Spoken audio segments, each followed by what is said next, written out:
So these women have decided to portray their real character just simply because they are trying to defend Gladys Wanga. Wameamua sasa tuone tu vyakula vya watoto wao simply because they are trying to defend Gladys Wanga, but in a sexual harassment way because of what James Orengo said. Ujuaje tutakunyonyesha Orengo. Tutakunyonyesha nani? Na tutafadhali heshimu mama. Wanga ni siku zombo. Tuleta pa mdomo mzae utanyonya siaka.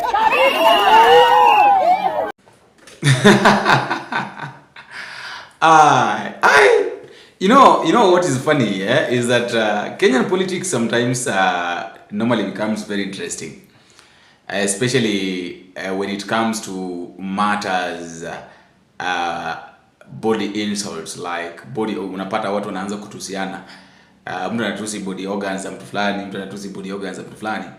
But one thing that these politicians always fail to understand is that there are a lot of things that we look at very keenly. Wananchi tunaangalia vitu mingi sana. So in this video, it's going to be a very interesting video, and at the same time it's going to be somehow sijui nitasemaje, but it's going to be catchy. Actually, let me say that way, that it's going to be somehow catchy. Here is the thing. James Bob Orengo said something concerning Gladys Wanga's pants and all that, and also, you know, mimi ni mwanaume blah blah blah, vitu kama hizo. Mimi sitoi suruali ndio ni clinch to power, unlike other people when they depend on removing their pants to become leaders, you know. And James Orengo was saying that, you know, mimi ndio natolewa, mimi sitolei watu bali mimi ndio natolewa. I wanted to listen to this, though is in Luo language, but I've just translated it. Listen to this. Nyawangaya nanja siasa moko negotungo asene no siasa moko gregi siasa mosene ana ukalonsi wale ni ngato ana ukalonsi wale ni ngato masaduto oloso mane nyinga armine nane ana uknin ko dan mane ndogi ngato. You know, now what is making this thing become very funny is that I don't know whether hii kitu imeumiza Gladys Wanga to a point that ameleta sasa watu wake, and so it's like she's trying to prove a point by bringing people like wale watu wake, wale watu samri yake, watu kama, how do we call Nairobi women rep, this woman Pasaris, yeah, the old lady Esa Pasaris, analeta mpaka wanawake ambao wameamua kabisa kabisa they're showing off their breasts in public. I also want to speak to Senator Governor Orengo. I heard the comments he made on Wanga. You know, that was so disgusting. I lack words. But the fact is, he has to realize not all women get to the top by removing their knickers. And I think the fact that he has been subjecting women to remove knickers for him speaks a lot of volumes about the quality of leadership that he's offering. And I think if there's a woman out there who has had to be subjected to that kind of gender abuse, because he's said it clearly that they removed them for him, I think what he needs to do, if there's a woman out there that has been subjected to sexual abuse, right, come out, this is your time, because your governor has spoken very clearly that he has had women remove knickers for him, right? But I want him to understand something. Women do not, you know, women today are judged by their ability, what's between their ears, not between their legs, all right? Not between their legs. So I want Governor Orengo to start by respecting women. And those women who put him in office, make sure he's one term. Now, I want us to look at this video, and then after looking at this video, we talk about it very few, because it's in support of what we are talking about. Ujuaje tutakunyonyesha Orengo. Tutakunyonyesha nani? Na tutafadhali heshimu mama. Wanga ni siku zombo. Tuleta pa mdomo mzae utanyonya siaka. Now imagine there is a woman So, because now you feel like James Orengo said something that you are not, like you don't support, so you are coming now to harass the public. You are coming now to harass almost everybody because of James Orengo.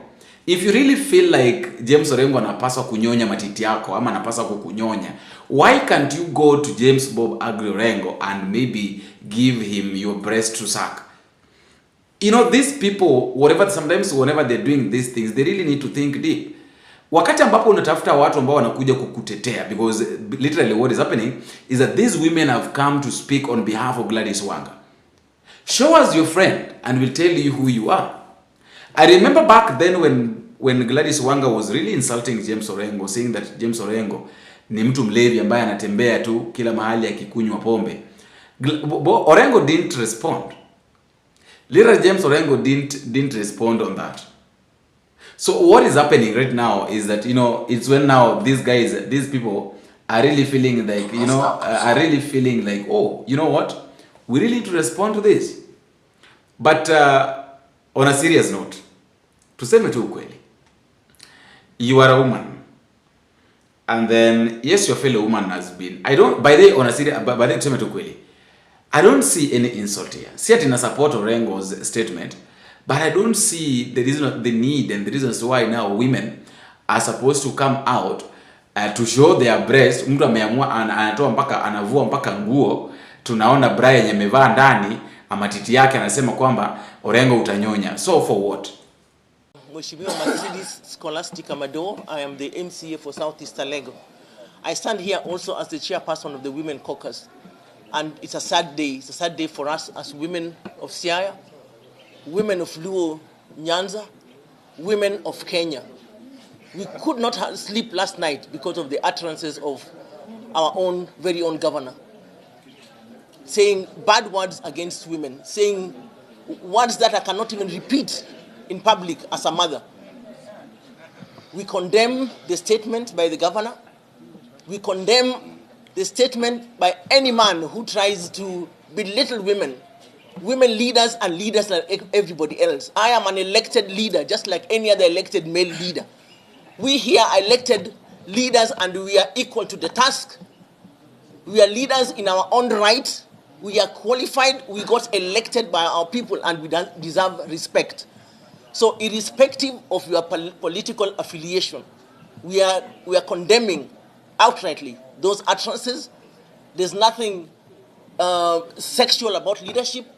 God created us men and women in our own biological formations, and I don't know how children are made if only women are the ones who remove their surwaris. Surwaris are removed by both men and women in the process of making children. Yes. And there is no mother who gives birth with a surwari. Surwari must be removed for the baby to be born.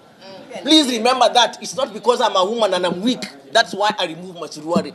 It takes two to tango. Please remember that. It's not only women. We are not going to allow women to belittle us as women.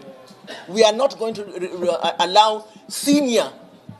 It doesn't even deserve the name senior council anymore. And we are the women of Siaya, and when one of us spoke negatively and used sexual connotations against our first lady, we were the first ones to come here and make that statement. So we are not saying it because we don't like our governor. He is our governor of Siaya right now. But when he does wrong, we must call him out. And today, we call out Governor Orengo and say what you said was wrong. And for you to know that Kenyans are funny, kuna Mkenya mwingine anasema ya kwamba kabla ifikie Orengo, nipe ninyonye kwanza. Literally, okay, I'm not talking about that. I'm not talking that way because of one or hated or whatever. I'm just trying to quote what these people are saying. You know, sometimes it's good to quote what they say. Kuna wale watu ambao hawaelewi, so we have to say it. There is a way, I truly believe that there is a way that leaders should behave. You know, this trend or this behavior of insulting other people based on their body organs or private parts, it was very much ilikuwa mingi sana wakati ambapo Moses Kuria used to insult Raila Odinga about his, you know, kuwa eunuch. For those who understand who a eunuch is, I think you know that wakati Moses Kuria alikuwa anatusi Raila Odinga, you are a eunuch. You know, and it was a point that even Raila Odinga said that no, wakati nikifa I would like you to cut this thing off. Just jokingly, you cut this thing off umpe MK, because it's like he's so much possessed with my private part. And then Orengo mentioned that when he was asked that, can you apologize to what you said to NGONO concerning this, and he referred them to what MK used to tell Raila Odinga. I think those comments should remain where they are, and you look back to what other people have said. The only thing that I need to say, there's a time when a very senior politician used to talk about Honorable Raila Amolo Odinga persistently, that he's uncircumcised, he is not a real man, and the reaction of Prime Minister Raila Odinga in public was, huyu mzee anashidagana ina chombo changu. So take the question back to where it came from. Today, members of the county assembly had a press briefing, and they said that if you do not apologize to women, they are going to collect signatures to impeach you. You are telling me I don't know. That's rumors. And I always responded to threats. I not be the man I am. He didn't say that he's going to apologize. In other words, he was trying to say there is nothing to apologize there. I don't see anything to apologize on there. Siaya County ya James Orengo. Senior Counsel James Agri Bob Orengo Nyatieng. I want to address you. I want to address Senior Counsel James Agri Bob Orengo. I respect you so much because you are a senior counsel. But it is so uncouth, it is so uncalled for a senior counsel like you to go all the way from Siaya to Homa Bay to start addressing the governor of Homa Bay in an uncalled for manner. You start using abusive language on a fellow leaders like you. You must have respect, because we did not elect you to be abusing governors, to be abusing ladies. Especially you have to respect your fellow leaders, and especially women, because you are a son to a mother, you are a son to a woman, and you also, I am not even sure if you have a wife. But if you have a wife, in as much as you want your wife to be respected, you must also respect other people's wives.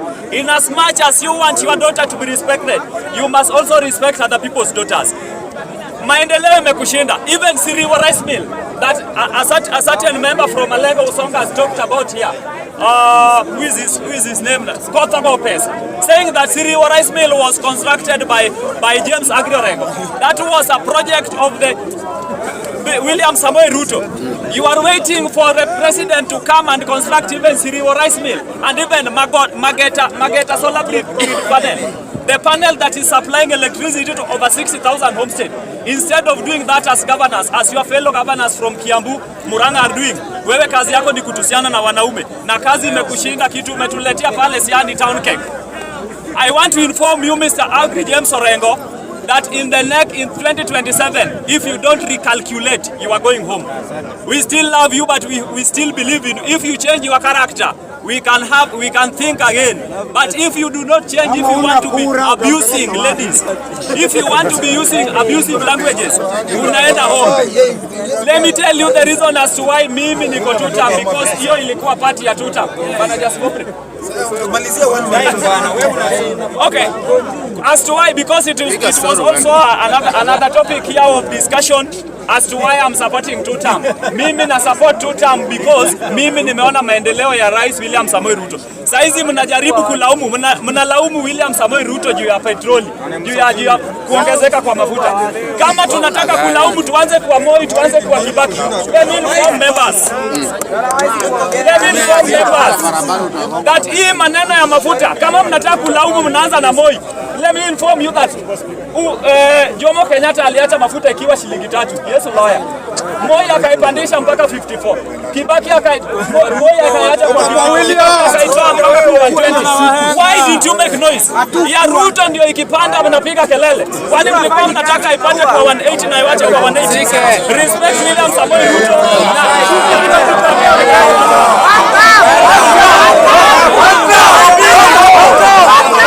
So, but I want us to ask ourselves the truth. Because nimeona watu wengi sana wakitetea Gladys Wanga. Wanawake mpaka viongozi wanaume mnatetea Gladys Wanga. I want to ask this question. Do you really think that all these women when wanakuaga when they're clenching into power, they get to power because of their hard work? Like because watu wanapenda ama they exchange it with something. When I talk about something, I don't talk about money. You understand? When I talk about something, I really don't talk about money. I think you understand what I mean. You really understand what I mean. Something very funny has happened that James Orengo's security has been withdrawn from him. So I've been trying to ask why withdraw security from Orengo, yet there is hajafanya kitu kubwa sana. Mimi pengine mtu anasema kwamba what Orengo has done is something very serious, but for me what Orengo said versus what these guys are saying or what these guys are doing, these ones are more serious than what Orengo is doing or what Orengo said. I think that one was just a statement from the political point of view. But now these other people have taken it very much serious to a point that now they are showing their nakedness. They're working on how they can impeach Orengo. They withdraw his security. They want to kill him. So in other words, Gladys Wanga is trying to revenge on what Orengo said. When somebody says something and you respond, basically it normally means two things. Number one, it means that that thing was true. And for people to prove that this thing was true, it will be considered with how bitter you respond to this. Your reaction while responding to this. You know, suppose Gladys Wanga angekuja tu nasema kwamba Orengo amefanya kitu mbaya kusema 1 2 3, I need to apologize. That one could have been understandable, very easy. But then now kuenda kununua mpaka wanawake kwa streets, kuja kujitoa uchi kwa sababu tu you want to prove to us that you know what Orengo did or what Orengo said is not right. I really don't understand. And mimi sielewagi kwa nini kitu kikifanyikia wanawake kifanyikia mwanamke. Some people, kuna watu tu mahali huwa wanaona kwamba tu ya kwamba now it is the best time to react. The same thing has happened with the Nairobi women. Wamenunuliwa na Karen Nyamu wakuja waanze kutembea kwa streets because of the death of, remember the lady that was mwenye alichomwa na acid kwa kuchora William Ruto tattoo kwa siko matiti also but hapa juu. And then these women are also saying that watachora tattoo mpaka kwa matako. Watachora ya wile. Sasa sijui ya matako watatuonesha ama watafanyaje, but all in all we all must agree that what these women are doing, all these things that these guys are doing is not recommended, is not right. Can I know what you think in the comment section?